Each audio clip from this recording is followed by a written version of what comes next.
What's going on, everybody? This is your homework support for EL 6.3, which should be 7.3, but it's okay. The numbers are a little off.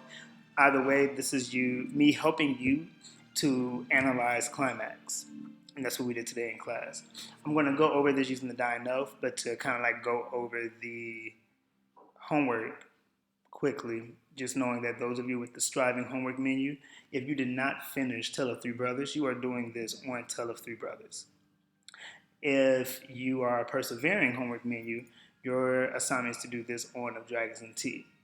But you are going to change the goal. That's the wrong goal on Of Dragons and Tea.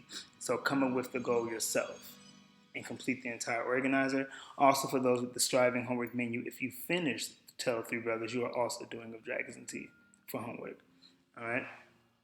So first, let's talk about the notes. Today's notes, we kind of went through and did a recap in terms of what do we understand about Climax, what do we remember so we can understand the purpose. And again, our task today is to analyze or break down Climax, showing that the climax of a story supports or proves its purpose.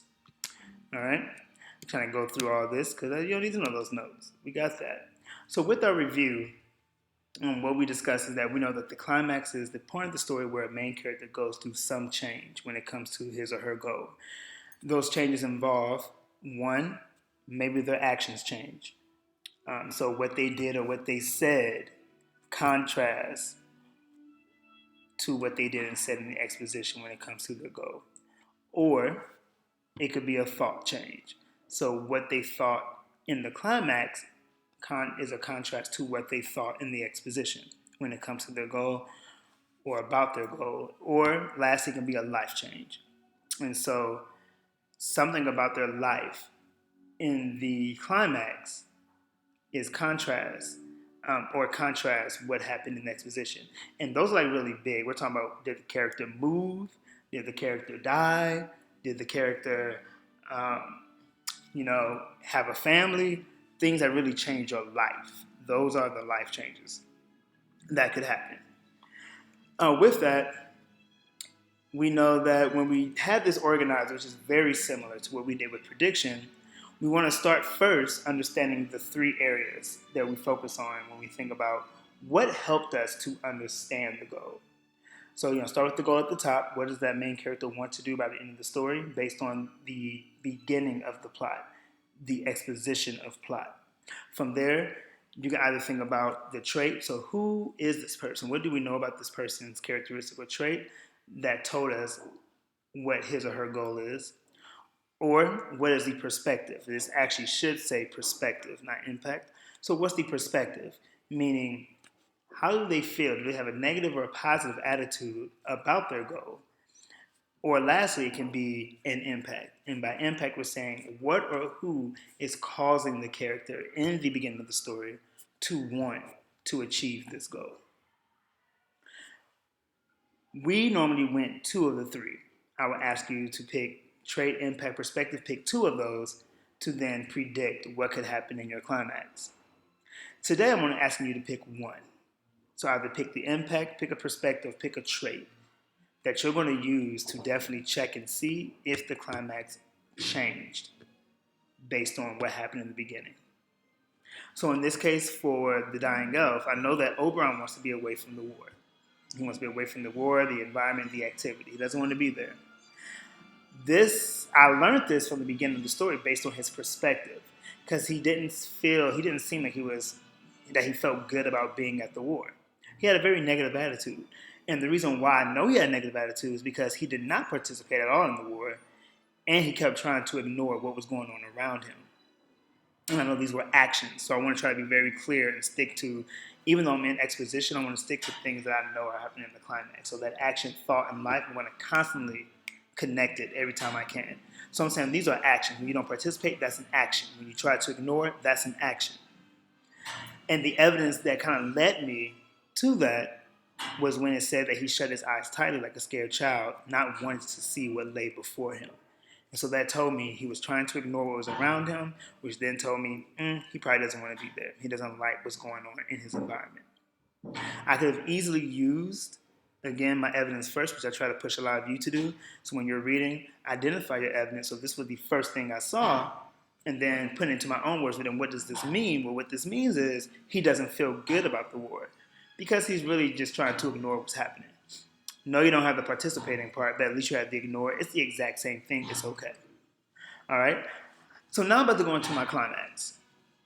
And I know the climax is going to change. Something is going to change. And I want to focus on what happens after because. So that means either he will participate or he's not going to ignore anymore. And if that happens, then I know there's an action change. His actions changed because now he has a different attitude about the war because he's participating and he's not ignoring. However, maybe that doesn't happen, but there is going to be a change. So maybe the change probably isn't his action, maybe it is his thinking. And now in his thinking, you're saying that he doesn't feel the same way about the war. He thinks that maybe he needs to actually be in the war. And now I'm going through a prediction piece that I need to act, I need to do something in this war in order for me to actually be away from it. So maybe his thoughts about the war changes, or maybe his life changes. Maybe he gets help, maybe somebody comes through. So maybe it could be a life change that happens. In addition, it may not be impact, it could be a trait, it could be a perspective, it could be anything. And so at this point, that's when I want to go ahead and read my climax to kind of see what's going on here. And I'm going to bring this back up.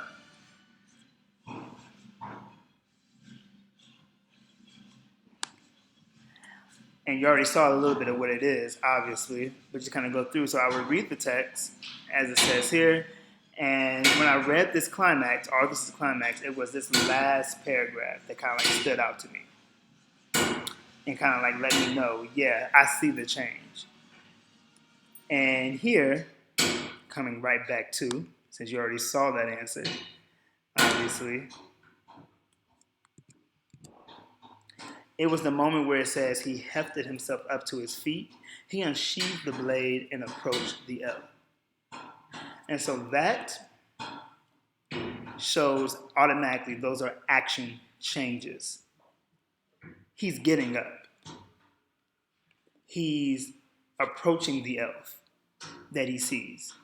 And I got that because in my own words, it was when he notices that there was a dying elf next to him. And we learned that in the very beginning of the climax, that he looks over and he hears these noises and sees an elf that's lying next to him who is about to die. He's like, I know he's about to die. And so he gets up. So he doesn't ignore this. He gets up, showing that he's not ignoring, and he takes out his sword. Now, the sword doesn't necessarily say that he is participating. We could say that he might participate, but even then it shows that it is the opposite, because at least he's not just sitting there with the sword still intact or hidden. He's making it visible. So something says, I'm about to be a part of this activity, an activity that says killing people during war. And as I have here, just kind of underline that this whole thing shows not participating. This whole thing shows trying to ignore it. All right? So at this point, now this baby here is what we want to work on. Because I can have this in my face. I can have my evidence 1, my evidence 2, my evidence in exposition to climax, and then my understanding, exposition and climax. So if I were to see this doesn't tell me anything. It doesn't tell me what you know. It doesn't tell me what your connections are. It just says, I see 2 things. I'm going to summarize these 2 moments. So at that point, that's when you want to explain. And when you're explaining the connection, you want to, 1, first, give me your claim. In this case, your claim is going to be you showing your understanding of climax. What is climax? And again, that's you saying, I know climax is when the character changes their thoughts or their action or their life based on the goal. And then 2, show me how the climax proves that. Show me how there was a change in the climax that is a contrast of what happened in the exposition. And you have everything you need right here. And then you're going to explain that using this stem here. And so for this stem, and we'll go ahead and just fill this out now. Take this out real quick. And so obviously, This will be where number one goes. This is your definition, what you know about climax. The climax makes sense with the exposition and goal because the purpose of a climax is a moment in a text when a main character experiences a life, thought, or action change with the goal. So that's my claim. Here's where number two goes from your notes. When I'm saying number two, I'm going to scoop this over. Talk about number two here. So now I want to connect that. The climax of the dying elf supports the purpose of a climax because the main character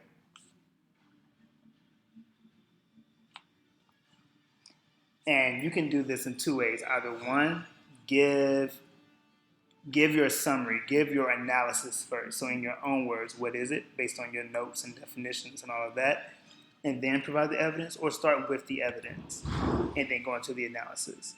I'll start with the evidence to kind of make it easy because I feel like evidence is always, it's simpler. So because the main character decides to, and I will actually write this right here, decides to approach a dying elf with his sword, showing an action change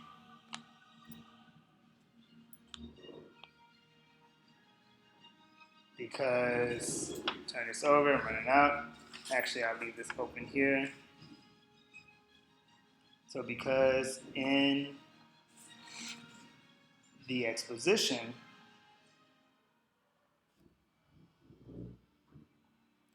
he was ignoring what was around him. And that's it. And so we know now that he's switching from ignoring to actually approaching an elf that he sees. So instead of ignoring the elf, he's doing something about the elf. And this could have been a lot of different things. I've had people